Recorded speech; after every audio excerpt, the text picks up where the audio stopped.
लाया हूँ question number 8th 9th 10th और कुछ एक्स्ट्रा क्वेश्चन भी हैं जिन्हें हम करने की कोशिश करेंगे। तो सबसे पहले क्वेश्चन नंबर 8 को देखते हैं। If 3 cot a equals to 4 check whether कि इतना है या नहीं है। तो हम सीधे सीधे यहाँ पर से क्या कर सकते हैं, यहाँ पर से हम cot a की वैल्यू निकालेंगे और cot a की वैल्यू हमारी कितनी हो जाएगी बच्चों, 4/3।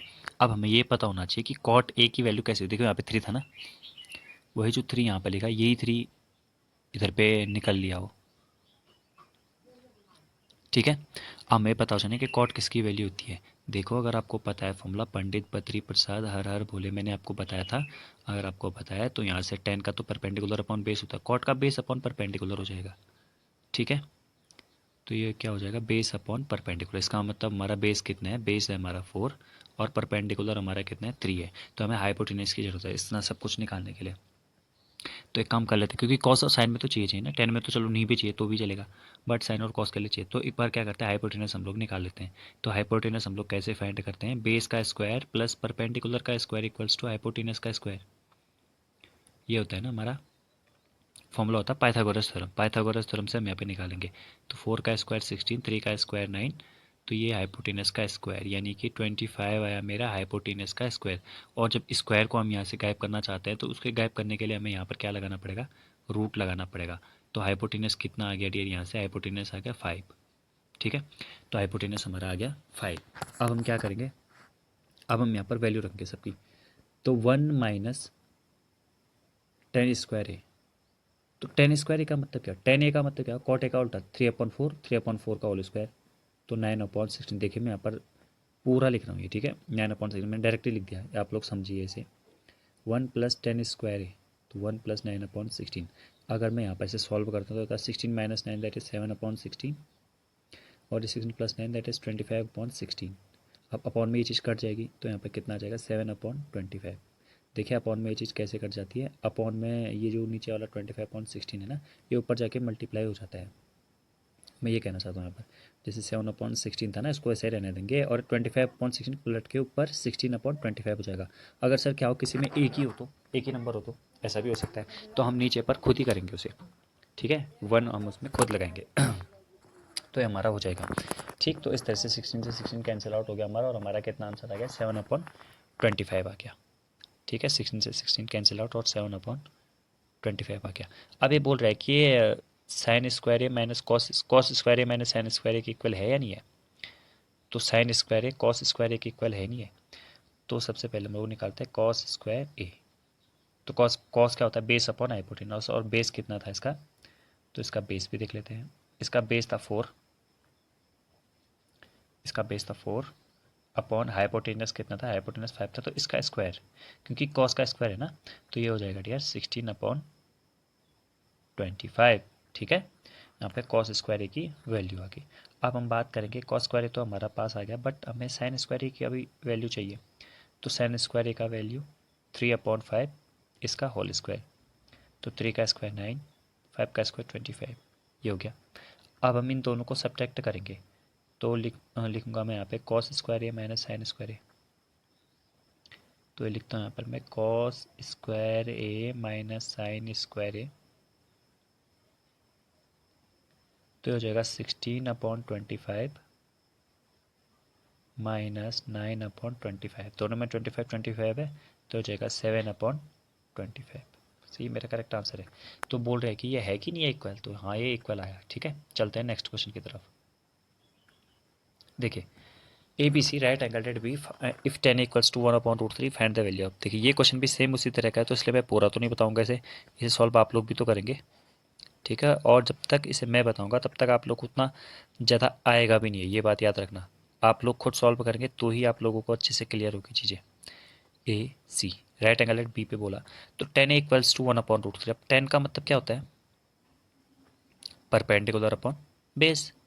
तो परपेंडिकुलर कितना है, 1 3, बट लेकिन ये हम 1 के और 3 के मानेंगे, √3 के, ठीक है। तो ये हो जाएगा हमारा 1 के और ये हो जाएगा √3 के, और ये कितना हो जाएगा, अगर आप इसको सॉल्व करेंगे तो ये 2 के आ जाएगा, ठीक। तो फिर साइन ए कॉस इसकी वैल्यू रखें यहाँ पर, साइन ए और कॉस सी की वैल्यू रखें, तब यहाँ पे सॉल्व कीजिएगा। अब साइन ए की वैल्यू कितनी होती है, साइन ए के लिए है, ए के लिए परपेंडिकुलर अपॉन हाइपोटेनस 1/2। अब के क्या है तो के कैंसिल ही हो जाएगा, ठीक है। चलो लिख देता हूँ, इंटू कॉस सी। कॉस सी के लिए देंगे तो बेस अपॉन हाइपोटेनस, तो ये भी 1/2 और के तो है ही, प्लस ये पूरा एक हो गया, ठीक है। कॉस ए, कॉस ए के लिए बेस अपॉन हाइपोटेनियस, और साइन सी, साइन सी के लिए परपेंडिकुलर अपॉन बेस। तो के तो सबसे पहले उड़ गया सब जगह से, तो यहाँ पे कितना हुआ बच्चों 1/4, और यहाँ पे कितना हुआ √3 केवल 3 आ जाएगा, ठीक है। √3 √9 हुआ, उसका मतलब 3 होता है। तो हम ये बात याद रखते हैं, जब किसी नंबर का रूट हो, उनका मल्टीप्लाई हो रहा तो केवल वही नंबर आ जाता है 3। 2 2 जा 4, तो 3/4 प्लस 1/4, तो 4/4 यानी कि 1, कितना आ गया 1। इसी तरह से नीचे वाला ये वाला आप खुद करेंगे। Next, in P Q R right angle at Q, एक पी क्यू आर ट्रायंगल बना लेते हैं, राइट एंगल एट क्यू। तो ये मान लेते हैं पी है, ये क्यू है, ये आर है। तो right angle at Q, P R plus Q R, मतलब इन दोनों को प्लस करके आ रहा है 25, ठीक है, इन दोनों को प्लस करके आ रहा है। और पी क्यू है 5,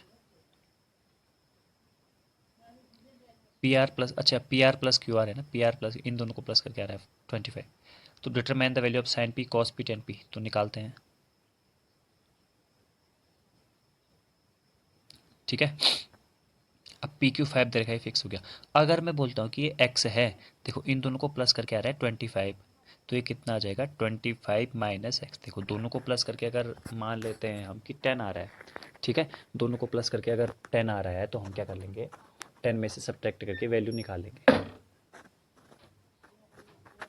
तो ये हमारा तरीका होता है। अब हम क्या करेंगे आगे इसे सॉल्व करेंगे। तो सॉल्व कैसे करेंगे भाई, पाइथागोरस थ्योरम का यूज़ करेंगे हम। और पाइथागोरस थ्योरम क्या कहती है सर, फिर sine P cos P tan P निकालना है, वो भी हम लोग निकालेंगे। तो पाइथागोरस थ्योरम क्या कहती है, परपेंडिकुलर का स्क्वायर प्लस बेस का स्क्वायर इक्वल्स टू हाइपोटेन्यूस का स्क्वायर।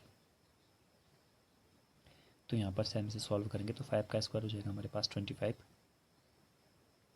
प्लस एक्स का square equals to a minus b का square, a square plus b square और माइनस 2ab। तो 2a ये हुआ और b ये हुआ, जब हमने ऐसा किया तो ये 50 आया, ठीक है। अब एक्स स्क्वायर यहाँ से कैंसिल आउट हो गया, 50 अगर इस तरफ आया, 25 अगर उस तरफ गया, तो ये हुआ 600, 0 से 0 कैंसिल, एक्स की वैल्यू 60/5 दैट इज़ 12। एक्स की वैल्यू जब आप लोग के पास 12 आ गई तो हम क्या करेंगे, एक्स की वैल्यू 12 आ गई तो आप देखिए यहाँ पर हम रखेंगे वैल्यू, ठीक है। ये 12 है, ये 25 माइनस 12 दैट इज़ 30। अब पूछा क्या है साइन पी, तो मैं केवल ये लिखता हूँ साइन पी, पी के लिए परपेंडिकुलर ये होगा 12 अपॉन हाइपोटेन्यूस यानी कि 30, ठीक है। तो इसी तरह से कॉस पी और टेन पी वो आप लोग निकालिएगा। ये कुछ एक्स्ट्रा क्वेश्चन है, देखिए ये क्वेश्चन मैंने आपको करवा रखा है, ए प्लस बी अगर 1 है, ए माइनस बी अगर 1/√3 है, तो हमें पता करना है ए की वैल्यू भी 90 से छोटी आ रही है, बी की वैल्यू भी 90 से छोटी आ रही है, तो आ जाएगी 10a प्लस बी अगर 1 है ना, तो आपको पता होना चाहिए कि 1 किसकी वैल्यू होती है, तो 1045 की वैल्यू होती है। ऐसे करके 1/√3 या 1030 की वैल्यू होती है, 10a माइनस बी। अब 10 उड़ गया सब जगह से, यहाँ से a प्लस बी 45 हुआ और यहाँ से a माइनस बी 30 हुआ। फिर हमने इसे वो लगा के इसमें जैसे इक्वेशन हम सॉल्व करते हैं ना, एलिमिनेशन वाली मेथड आके हम इसे सॉल्व कर लेंगे, ठीक है। नेक्स्ट 2 10a = 3, तो वैल्यू ऑफ इतनी बतानी है। तो यहाँ से एक बात बताइए मुझे, 10a की वैल्यू कितनी आ गई बच्चों 3/2। ये परपेंडिकुलर और बेस आ गया। अब हमें क्या निकालना है, हाइपोटेन्यूस निकालना, और निकाल लेंगे उसके बाद इन सबकी वैल्यू भी कर लेंगे, ठीक है। 15 cot a = 8, find the value of sine A and sec A. तो cot a = हम यहाँ पे 8/15 लिख सकते हैं ना, तो 8/15 हमने लिख दिया। उसके बाद हम लोग क्या करेंगे, हाइपोटेन्यूस निकालेंगे, साइन ए सेक ए की वैल्यू आ जाएगी। Sine equals to find other trigonometric ratio of angle A, मतलब हमें कॉस ए भी निकालना है, हमें टेन ए भी निकालना है, हमें सेक ए कॉस ए सब कुछ निकालना है। तो हम कैसे निकालेंगे, परपेंडिकुलर अपॉन हाइपोटेन्यूस होता है, यानी कि बेस नहीं हमारे पास, तो हम पहले बेस पता करेंगे फिर हम जाके हम सब निकालेंगे वैल्यूज़, ठीक है। ये चेक करना है। और अभी ये क्वेश्चन करवा रखा है बोर्ड टर्म 1 2015 में आ रखा है क्वेश्चन, ठीक है। यहाँ से कॉट ए इक्वल्स टू 4/3 हम लोग लिख लेंगे, अब आ जाएगा हमारा। 9th वाला भी सेम ही क्वेश्चन है, तो इसको आप कर ही लेंगे, ठीक है। तो बच्चों ये थे फिर हमारे आज के क्वेश्चन, और कुछ एक्स्ट्रा क्वेश्चन मिलते हैं आप नेक्स्ट वीडियो में, तब तक के लिए थैंक यू।